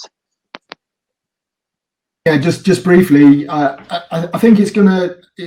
I summarise it by saying, you know, when we started to look at waste and all those things around printing, the things like, do you need to print this? I think the thing going forward will be, do you need to travel to this? Do you need to have a face-to-face? In many cases, the answer will be yes. Still, the social events, things like the Feta lunch and all those types of things, the networking, whatever, is very, very important in and this the industry. awards he throws in. Yeah. Yes, and the awards, of course, all that sort of stuff is very important. But then on the other side, there's probably a lot of stuff that we do that could be done online like this, and I think the familiarity will move us into that side. We've already, as Chemours, we've already done some sales training for sales engineers through the industry, through this medium, and they've gone down extremely well. So, you know, I think then it's a blend. You know, it's not going to be one or the other, but I think the message will be, think about it. Do you need to make that journey? Can you do it online? Is it going to be as effective? And if it is, then, you know, leave the car keys in the drawer. So that's my view. Okay, thanks. Mark Woods, your world. Okay, so I've been an advocate of this for many years, but I'm hoping that, you know, we can actually do something useful with this now. And this is having more remote telemetry on equipment. So actually we can have more remote desk engineering, and we can actually stop people going to spurious calls. You know, today people are attending air conditioning and not cooling because they're set for heating mode. And actually, can we do a lot more remote fixes to reduce the amount of site visits? And can we prime the engineer, the guy with the spanner in his hand, that actually he can go, and this is what he's going to work on, and this is the fault that we found, and this is how he's going to correct it. So he doesn't have to spend 2 or 3 hours walking the whole site looking for a fault, when actually we can use the technology and the information we have remotely and actually get them primed. And as I say, if we can just reduce the number of site visits that people need to and be a bit more reactive that way, I think that'll make a big difference. And I can see, you know, this coming out of the activity we're doing at the moment. Great. So yeah, some optimism for the future. So very well aware that the time is tight. We don't run into a lunch break, sadly, in the way that we would at normal question time. So let me thank the panelists on the first session and roll smoothly into the presentation from Mr. Mark Hughes to open us into the future. Mark. Yeah, thank you very much, Andrew. So I'm going to sort of now run you through the opportunities they're looking forward. As we said, you know, the climate change issues don't stop, and we know we need to keep making progress. Corona's obviously given the climate a bit of a breather at the moment, but here we go. So we're in run and maintain. I think you've seen this chart quite a few times. I've shown there the phase down as average GWP. As you get to the 400 GWP level, then what you start to see is that products by 2030 need to be either at or below 400 GWP. You can see the sorts of products that we're putting forward for that. I mean, the various milestones I think Ray and Graham have already talked about in detail, and I won't dwell on those, but those are sort of the bands and on service and new equipment that they're already hitting us. And products like our XP40, for instance, already in use. Nice to hear them being called mainstream, which is what they are, but they're not going to be good enough. They're not going to be low enough GWP to take us through for the next 10 years. So if we move on to the next slide. So question: what low GWP technology should I use? You know, looking at all the choices that are out there, and obviously we're trying to help to move that forward by bringing in some new options, new things to think about. So if we go to the next slide. So it is decision time for new equipment. Much of the equipment that is installed today will be in use in 10 years' time. And end users that are choosing that equipment need to look at a number of factors. Obviously, cost in terms of capex and operating costs, energy efficiency, reliability, safety, of course, lower flammability, environmental sustainability, which actually means meeting F-gas in Kigali, and then obviously system complexity, which itself has an effect on cost. So if we move on. So two main application segments, broadly divided into refrigeration and air conditioning. If we just move on, just click on for one moment, we're going to focus on air conditioning and heat pumps and the products that we have proposed as Chemours for this area. Obviously, R32 for small splits is very much in place, but the GWP of R32 is just a little bit too high to be sustainable in the longer term. So we've come up with some significantly lower GWP products, XL20 and XL41. And if we go on to the next slide, these are mainly being implemented by OEMs. So this is for equipment manufacturer on the left. In the cooling post and other press announcements, we've seen chiller manufacturers introducing 454B, which is XL41 for chillers, and now offering those on their ranges. And on the right hand side, you see smaller equipment, heat pumps, small splits on 454C. And as Ray mentioned, there was a ban at the beginning of this year on movable equipment. It has to use a GWP less than 150. And Dantherm have brought out their eco-friendly mobile dehumidifiers, and they're now using XL20 454C. So there is an impact of the ban. It's small at the moment, but you will see more and more OEMs announcing very low GWP products in the Opteon XL range. So if we move on. And just move on slightly now, we're now going to focus on refrigeration, and we're going to mainly talk about the 404A alternatives. I know 404A basically is banned to all extents, but we're talking about, that type of technology. And again, in this case, it's the XL20, the 454C, and the XL40, the 454A, which are our two main candidates that we're taking forward. However, as Mark Wood said, there are other things which have been picked up out there. Carbon dioxide, R744, and if you move on to the next slide, there's nothing new in the world of R744. That material has been used ever since direct expansion compression technology was used from the late 19th century. You can see those products there, like diethyl ether, ammonium carbon dioxide, were the things that were being toyed with at that time. The diethyl ether was eliminated for its flammability. Interestingly, ammonia really stayed, particularly in large industrial applications, even though it's toxic, but in fact it has a low flammability. Carbon dioxide was commonly used, but then fell by the wayside because of its poor energy efficiency. That's an intrinsic property of R744, which led to decline its popularity. And indeed, the death knell really of it was when low pressure, high efficiency CFCs and HCFCs came in the 1930s, which completely replaced the use of R744.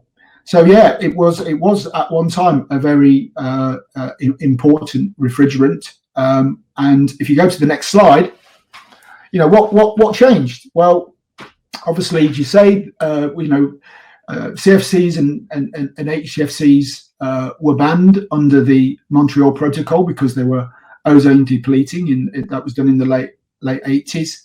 In the late 90s, we had the Kyoto Protocol, and we were much more focused on climate change and what products were out there which which could contribute to that.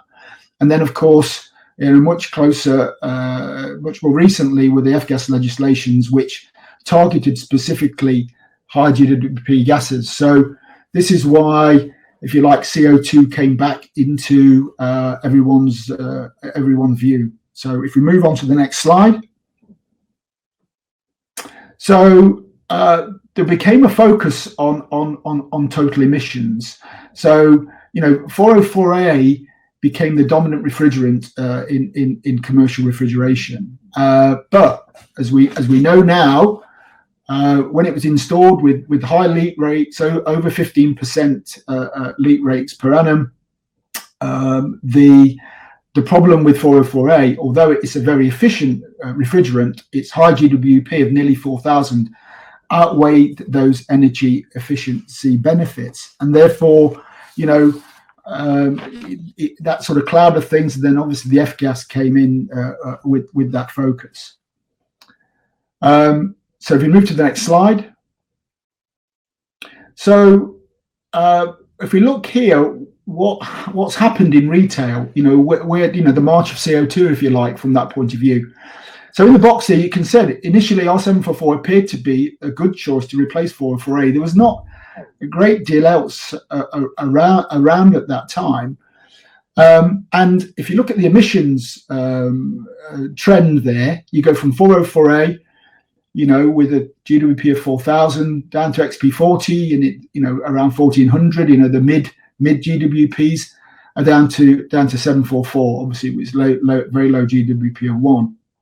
And you can see there, in the different climates, when you use, a product like 404A, and you can use XP40 in very similar systems, like even in retrofit. And then you've got the most popular transcritical booster system using R744 there. And obviously, in places like Spain with the hotter climates, you get the lowest emissions there for that. And you can see that the lighter bar is actually direct emissions. So that is the leakage. So you can see why products like 404A are not sustainable in the long term. XP40 is okay in the medium term, but not for the longer term. And then you've got CO2 from that point of view. So initially, that appears to be the better choice. But if we move on, then we see that actually it's not the whole story, because if you look at life cycle cost, which actually includes the energy cost, the energy expenditure, which is the mid blue bar on the tops of the graphs on the right, we start to see the life cycle costs in places like Sevilla with its hot climate, with CO2 having a significant energy penalty there. But even in the moderate climate of Leicester, we see a disadvantage for CO2. And then if you go to a cooler climate, even in Finland, CO2 still comes out worst on life cycle cost. So, if we move on, you can see now why, and the whole thing was about what are the opportunities for A2L technologies. And now what we can do, and we've got a white paper on this. We've been producing many of these with all the data available for people to look at. This is available to download from Chemours, or you can contact me directly and I can let you have a copy. But what we've done is we're really comparing all the R744 technologies in their different formats, and there are different, obviously, options that are available depending on the climate, the challenges that you have, and compared them with the XL refrigerant technologies that we've recently brought to market. So what you can see there in the left graph is the total emissions, and you'll see in a hot climate like Sevilla, Spain, something like 744 with ejector, helps you with your emissions, with your energy. Most of these are energy projections, because the GWPs, once you get below 300, the GWP has very little impact on emissions from that point of view. And you see there that XL40 and XL20 come out as being the best in each of the climates, even in the cooler climate of Finland. And in a moderate climate like the UK, there's a significant benefit of using XL refrigerants in terms of emissions compared to R744. And the same thing then appears in the right graph, which is the life cycle cost in those different climates as well. And again, in a UK climate there, you see the significantly lower lower life cycle cost coming out of the emissions part, which then leads to XL20 and XL40 being very good options in retail. So if you move on to the next chart. So, as I say, when you're choosing systems, alternative technologies, you've got to look at a number of criteria. If you look at R744, you tick at least the first box. You can certainly match cooling performance. But when you look at the others in terms of energy performance, potentially matching uptime of 404A type systems, cost of ownership, we've already shown that, and then ease of installation and maintenance, CO2 R744 does not really tick the box in those cases. So if we move on, we've demonstrated practically now that XL40 R454A as a 404A replacement at ASDA is truly a good option, and with the use of Emerson compressors in a Hubbard pack, there's a fully compliant supermarket now running in Trafford Park, which was installed last year, and indeed within ASDA they're looking at that as their model for future rollout for the store refits going forward. So we now really do have a practical, proven option going forward. And if we go to the next slide, in this case, Central England Co-op wanted to go for a lower GWP, even a lower GWP option, which is the XL20, which is less than 150 GWP, R454C. And again, you'll see there, the components and the packs that were put together for that supermarket, that new supermarket, which was commissioned in October of last year, and then installed in September. And the key thing there was for the end user that it met their corporate strategy on performance and efficiency. And they had looked at other technologies, but absolutely saw that this was a better option than CO2 booster or propane secondary systems, which have become popular and have been introduced by other retailers. The key thing being a long-term solution at the best cost. So moving on, this is really the opportunity. We've seen and we've heard, during this crisis at the moment, that retail refrigeration is a very, very important thing to look at. And indeed, within refrigeration, it's certainly one of the biggest areas. It's quite fragmented, but there are a lot of small pack and condensing unit end users out there. And we've got chains of small supermarkets and convenience stores. As Mark Wood says, many of them probably don't know what they don't know. They don't know that what they're facing as we go into the phase downs. And we've got larger end users with small format stores where, the products like the XLs could well be of use in keeping down costs, but also meeting their emissions and energy targets. So timing, 2020, well, things have been delayed by Corona, and therefore, we've got some time, that we need to make up, but it means that we have to continue working behind the scenes, and we are doing that. There are more case studies coming out. There's more equipment becoming available. And the whole point is about getting ready for 2021 and the next big phase down. There's a lot of potential in that market, and there's a lot of stuff that has not yet moved to other solutions. And then the next one. So this is really a summary. If you're looking for a replacement or an alternative to the old 404 technology, look at products like Option XL20 and XL40. And if you just move down, you can see that these products, they match cooling performance, exceed energy performance. They are proven. They've got a good total cost of ownership, and we've already seen that they are relatively straightforward to install and maintain if you follow all the guidance that is in EN 378 and the risk assessments. And following all of that, if that wasn't enough, you can actually reduce your total carbon emissions by up to 20%. And then finally, it's at the lowest life cycle cost of the alternative technologies. And I'll tell you something, now we've got this new technology available, why would you use anything else? And move on. And then obviously after we can take questions. But thank you very much. Andrew? Yeah, it's all right. Just clicking myself onto the microphone. Thank you very much, Mark. Now, true to form, we are running a little bit behind time, but Workcast in their generosity are allowing us the platform to 15:15. So we've got a bit of time to get some questions in as we introduce the panel. And any questions that you still have burning away, you can always email the organizer and we'll try and get them to the right people. But I'm thrilled this time, not just delighted to welcome onto our panel some more experts from across the supply chain. We have Craig Vickery of Emerson from the compressor manufacturer side. We have Rob Franklin of Wolseley on the wholesaler side.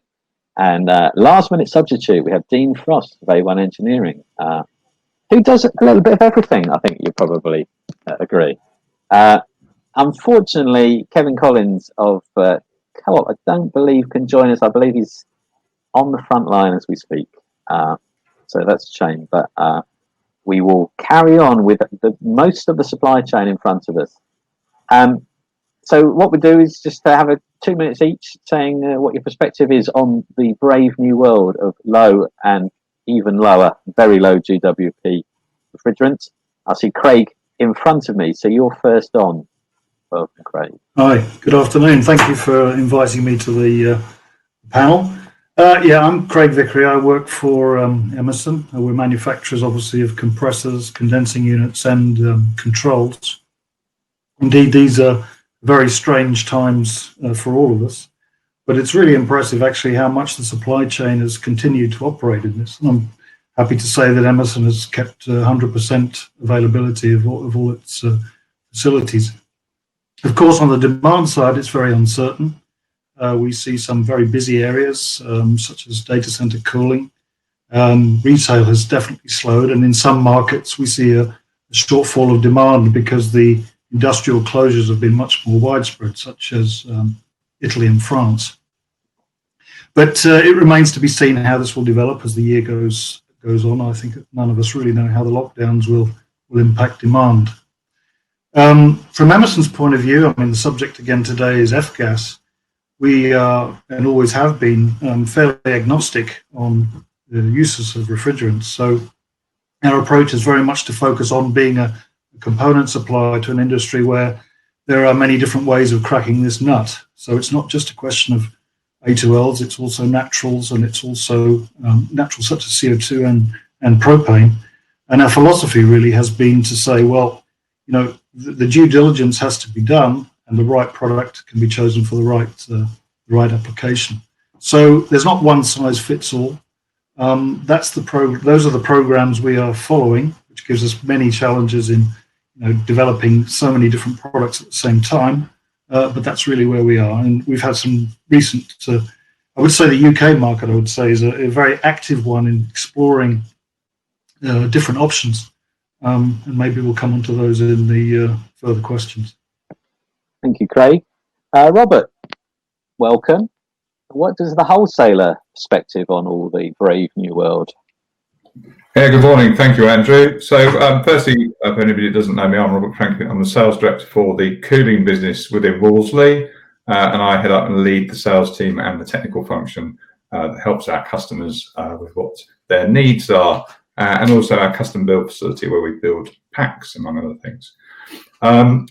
We've also been very busy. We've recently produced a new F-gas guide. If people need a copy, you can get that via our website. And there was a question earlier about remote working. So interestingly, on online sales in the world of refrigeration and air conditioning haven't been quite as strong as EasyJet in the past, but I do think that's something we're going to see a huge shift towards. And you can actually order until 8 o'clock at night for next day delivery for parts from us. My focus and sort of real area of concern now, other than the current situation we find ourselves in, is how we support our customers and work with people collaboratively on choosing the right solutions, especially refrigeration and refrigerants. The air conditioning market has been driven by the manufacturers changing the pre-charged equipment to 32, as everybody knows. And of course, making sure we have the right range of products in the future, because it's still very, very early days for capital equipment. There's still very little available for A2Ls, but we definitely see that as a direction the market will travel in. So really, really important that we have the right products available for our customers in the future, and we help them choose the right products. And just an interesting point, A2L packs, we already have a range of A2L packs available, have designed and built several already. So just a quick plug for our custom build facility. But I think for me, it's all about making sure we have the right products in our range and we help our customers make the right choices in the future.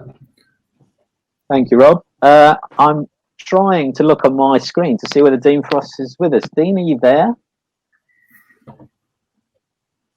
No.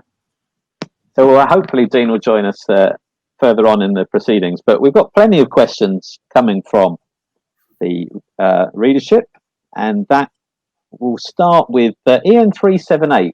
Now, I don't know who wants to answer this. Could be you again, Mark.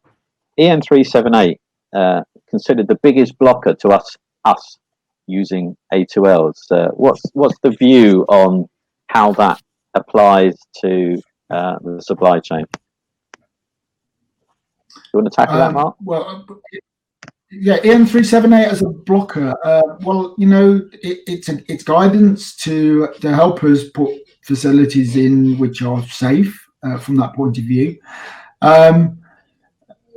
We actually recognise the issues around calculating charge sizes and things like that. And just again, another plug is that we will be releasing an online calculator, an app, as called, very, very soon. And this is the digital age as well, which will help you to be able to very easily calculate the charge sizes. There's been a few around, but we've now ironed out some of the bugs and whatever, and we have something that's ready to launch very, very soon from that point of view. And I think we'll find it much more straightforward to do stuff. It doesn't negate the need to do a risk assessment, and in fact, for some applications, EN378 is really not the be all and end all. The risk assessment will allow you to do stuff as well that EN378 wouldn't necessarily come into the bounds of EN378. So watch this space for our new calculator. Okay, just to follow up on that, and this is partly for you, partly probably for Craig. It's a couple of people have said, can you work a bit more closely together to get guarantees, warranties, and everything all in line so that we can use everything. We can use everything in the suite of equipment and on very low GWP. Oh, here's Dean has now joined us. I see on the. We'll bring you in a minute, Dean. So what do you think about this whole idea of manufacturers of components working closely with very low GWP? Craig, are you going to tackle that, or is Mark going to tackle that? In what sense? Sorry, you're talking about. There's a discussion about whether the compressor warranties have caught up with the new refrigerants.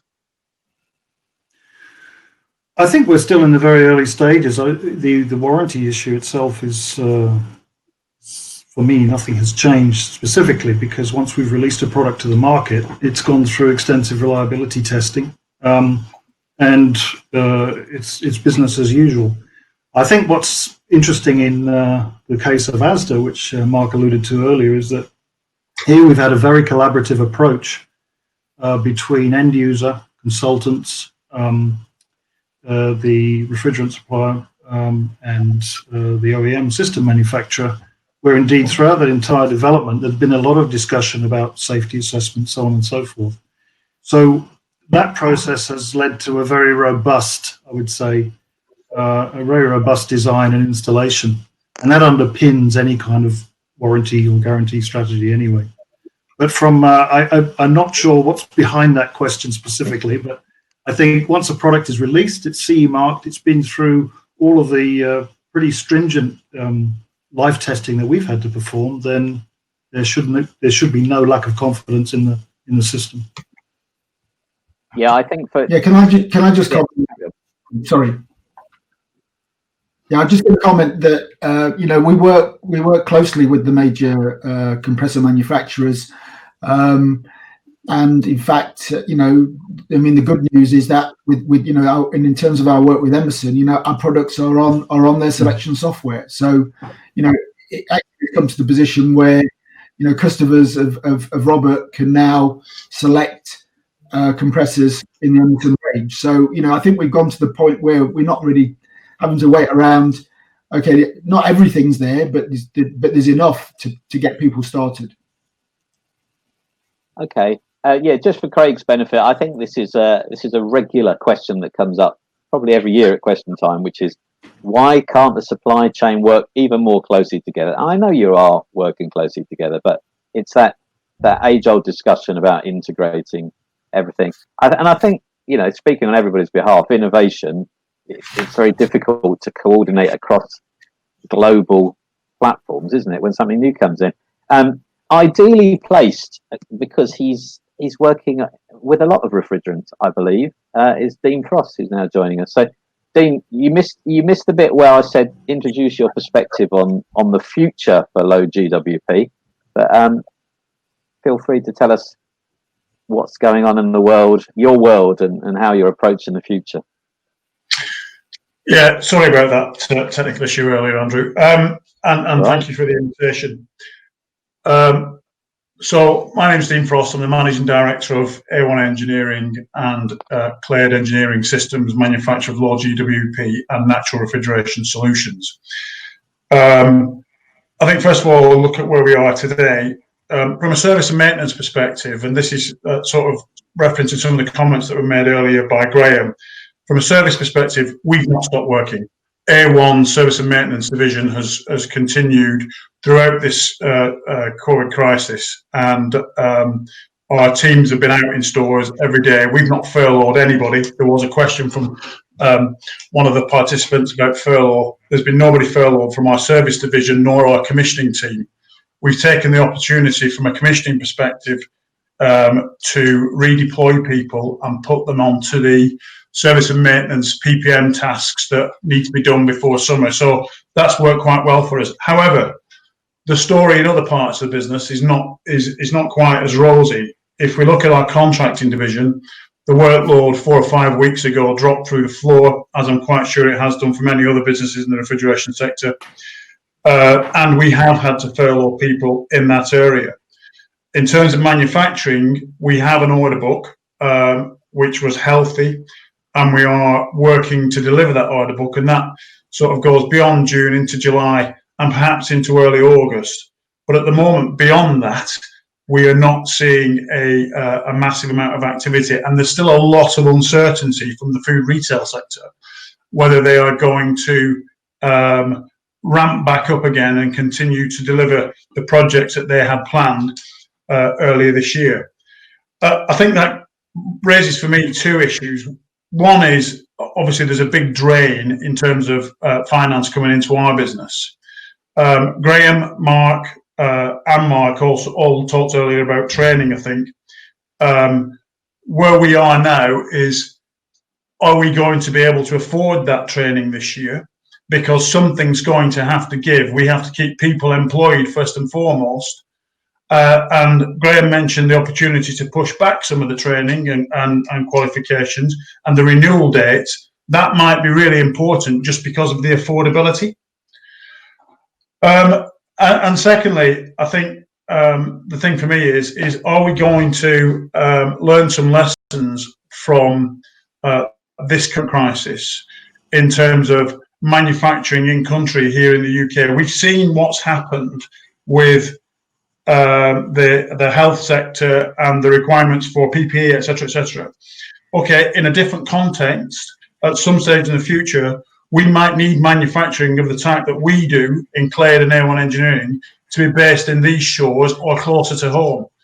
So I'd like to raise this as well, is the manufacturing of components, the manufacturing of the finished product, etc. Will there be an opportunity from a food retail perspective to bring some of that back to the UK? So it's not just about cost anymore. It's about resilience in our own economy. Thanks, Andrew. Okay. Well, thank you. That's one for everyone to think about UK PLC. Now, this is specific reference to A2Ls. I think it would be fair to say that the questions are divided roughly equally between people who are saying, yeah, we'd like to get on with it. Where can we get it? And then, so Mark's answered most of those questions. And the rest are saying, yeah, what about the safety aspect? So can one of you give us a bit of reassurance on the safety aspects? Because flammability is new to a lot of people, isn't it? So Dean wants to come straight back. Okay. Andrew, sorry, thank you. Andrew, listen, as you know, Clade Engineering have been manufacturing propane-based systems for a very long time now, for the past 5 years. We haven't had an issue out there. So why therefore would A2Ls be a problem? We've been working with Mark from Chemours on A2L solutions for one of the retail customers, and we're quite happy with that. From a Clade perspective, we do not see a problem with flammable refrigerants whatsoever, provided you've got the systems and processes in place to prevent there being any type of incident and making sure the system can be shut down electrically and safely in the event that something does occur. So, in truth, I don't see there being a problem with this. The problem is, again, about training, and it's about training engineers and getting engineers up to speed using these new solutions. We said 3 or 4 years ago that when we first started with propane systems, that there was a concern around training. We've got over that. Why would there be a concern with A2Ls? I think it's a red herring. I think it's a red herring that A2Ls are an issue when we've got so many propane systems out there already. Okay, thank you. Rob, what's the Wolseley perspective on that? Yes, I would agree with a lot of the things Dean said. I mean, our technical team will support all of our customers on the application with these new refrigerants, guide them through the legislation, and help them ensure they work to the maximum charge sizes and with leak detection. So we're here and ready to support people. And as I mentioned before, we have produced some 40 kilowatt packs on 1234 ZE already. So I think people are concerned about A2Ls. The other issue is flammable storage limits, which is something we've had to do some work on. But again, we've got that covered. So this is something we can work with, and there are clearly lots of benefits working with these types of refrigerants. So to Mark, I guess you've had some pretty good feedback to the ASDA experience, and generally people have said it was not. Brian Churchill himself has said it was not as, I guess, challenging in safety terms as he was expecting. Yeah, I think the output. I think Craig put it well. Actually, I mean, the collaborative work that was done. Because everybody was working together on that. I mean, first of all, the baseline of it was the 6 foot of concrete that the consultants did to show that the technology was the right one. I've already been through that on my slides, and that is, did it meet the criteria of the retailer? Energy efficiency and the rest of it. The ones that were missing, really, as we went through, we've now proven is, can you do it at reasonable cost? Can you make it safe? And we have literally chapter and verse, and the idea is we will use that to put together guidance through VETA, BRA, and hopefully the IOR as well, which will be as a dossier to help the entire industry to adopt these new products. People like Dean's is way ahead, because obviously they're building stuff already from that point of view. That's from the design side. Again, that's been educated by the work that was done with ASDA and others. And but as he said, it's the contractor out there. There's a gap. They're already using too many of them for air conditioning, and so they've made that leap. but now refrigeration's got to come through, and there's got to be a lot more work. And I think, as Robert said, it's the technical and salespeople of the wholesalers and the rest of the supply chain out there who need to hold the hands of contractors, who then need to hold the hands of perhaps small retailers, butcher shops and things like that want to put in a small cold store or something. These products are absolutely ideal for that. And something like CO2, it just does not make sense at those sizes. So, as we see it, so it will out, but if we all collaborate together, and it's great to have all these all these parts of the value chain together. I think we can move this forward much more quickly. And just look how quickly R32 came in. It can happen if there's a concerted effort. Great. Just a little bit of feedback and a bit of clarification. The question about components and warranties. The listener was saying, well, actually, it's more about the availability of components coming in. So I think that's a question to throw back to the supply chain. It's like, let's bring everything online as soon as we can to support the A2Ls. Now, there's a question. I'm also aware that we now have 5 minutes left. So next time we do this, we'll have to book in an extra half hour with Workcast, I think. So the last 5 minutes, couple of things we need to cover off. Just to say again that we will make as many of the slides as the presenters will allow us available after this, and there'll be a link with your hand up already. There'll be a link with your thanks for coming email, but Mark's going to say what? Oh, you're not on. Just to say, those slides will be available, absolutely. But no, the questions that we can't answer, definitely, we want to make sure we get stuff out there, to everybody. Yeah. So it's one of those ones where if you still have a burning particular question, that feel free to email into the organisers, and we will forward them.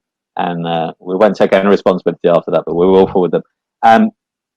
There's a devil's advocate question that's come in that I'm delighted to present from the audience rather than me myself, which is, if A2Ls are so good, why are most of the retailers seemingly obsessed with natural refrigerants at the moment? If anybody wants to tackle that and still carry on working with their end users, feel free. I think, is one of you going to say there's room in it for everybody?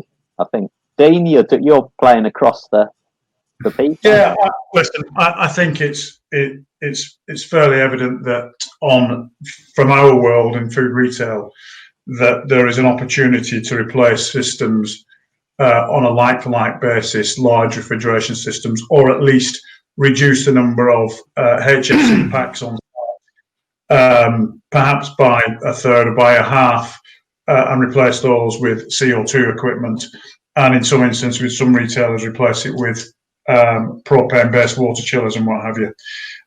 So everything has a place, and big superstores, they probably are more suited to a CO2 solution, or have been, and therefore that's become fixed in retail minds and what have you, and engineering department minds.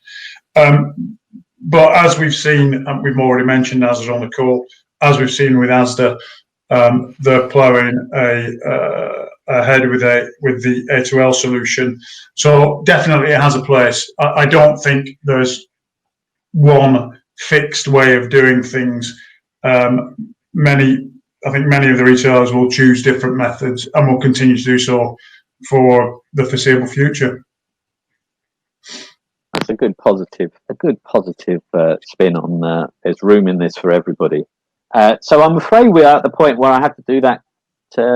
What one thing would you say to the audience question, and then we'll need to wrap up. So shall I start with Craig? What's the one message from you to the audience? I think the message from Emerson is that we were first to market with A2L solutions, but we're also part of the story with CO2 and propane, not just because of UK, but of course we're serving global and European markets. Climate comes into it, so different solutions are appropriate. So the point is we're here. A lot of the products, even if not finally released, are now CE marked and able to be used in live applications. So engage. There's a lot of product now available. I think on all of the aspects we've heard discussed, including safety, it's just a question of getting involved, getting engaged, and understanding what the next steps are. And ASDA and I think Central England Co-op, among others, have proven that the A2L is an option alongside the other natural solutions. Thanks, Craig. Over to Rob. Yeah, I think I'd just add one thing, just please not to forget the need and the challenge to support the market with reclaim. You know, we're heavily involved in reclaiming refrigerants, and AGAS, our partners, have a huge facility. So reclaim is all part of the solution as well. So please, you know, we're happy to talk to anybody if there's any reclaim we can help with. So I think that's one of the parts of the jigsaw puzzle. Dean, over to you. I've never heard so many plugs for individual companies on the question time as we have today. So if you think about the future as well, that'd be great. I think where we are is there are many solutions out there, and as you say, produced by many reputable companies. And I think it's just a case for anybody who's listening today is to pick up the phone to one of those companies, and I'm sure they'll all be able to help in their own way. The supply chain in terms of componentry, from Emerson's perspective and others, they've come on in leaps and bounds over the last few years and have really, really helped us to start making the change. From Claire's perspective, we can help. We've got all the things that in our inventory that you need, from CO2 through propane to HFOs, and it is just a case of picking up the phone if anybody needs help out there. And I'm sure ourselves or any of the manufacturers will be able to support the customers. Thank you, Dean. And in traditional fashion, we end with Mark Hughes. Yeah, I think what we've heard today is that there's a real can-do attitude down there. We've always sort of talk about the future. I think now we've got some real solutions there. We've never claimed that there's one size fits all. That there is one solution for everything, as Dean said. But I think it is worth everyone who's looking at new equipment to look at the new kids on the block, to look at the A2Ls and see whether they fit for them. We've shown that there really are some good opportunities there, that we've got good properties with the products that we've designed specifically for those applications. And particularly as we go into the smaller end of the market where the end users need more guidance, then we definitely need to work collaboratively as a value chain with those end users to get them through, because they will face the same challenges when we come to the phase down of the bands as everybody else. So they're going to need an arm we're putting around them and the industry to assist them moving forward. So appreciate the opportunity today, and thanks for everyone who helped to put this together and all of the panelists. Thank you, Mark. Yes, so thank you very much. It just falls to me now to say thank you very much to all our panelists for their time. Thanks to the audience. This is a new thing for us. It's a new thing for some of the panelists. I think it's gone very well, considering some of the IT issues have been amazing behind the scenes. You wouldn't believe what's going on our back office inbox here. But thank you for bearing with us. There are probably 3 times as many questions as we'd ever get in an actual real question time. So it clearly, hiding behind your screens helps you, which is a great thing. Maybe we'll have to get you to submit them when we do the real one in future. We still intend to do real life question times, I'll say here, and real life events, because I think the networking is great. This has been a really good first go, I think. A couple of plugs. One is to say, you probably won't see that. That's the World Refrigeration Day. Don't forget to look out on the RAC website and the World Refrigeration Day website. Try and come up with some ways of doing that in the lockdown. That's again a point of innovation. Cooling Awards, end of September, fingers crossed. But the important thing is to get your entries in. That's something you can do in the lockdown. For those of you who've been confined to your homes.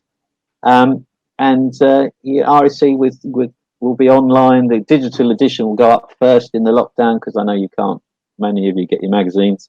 But so it just remains for me to thank you all, and thanks to Camorras for having the energy to put this on in a virtual fashion. And we'll see you all again soon. You'll get an email from our organizer, and that will have links to the slides, we hope, in the very near future.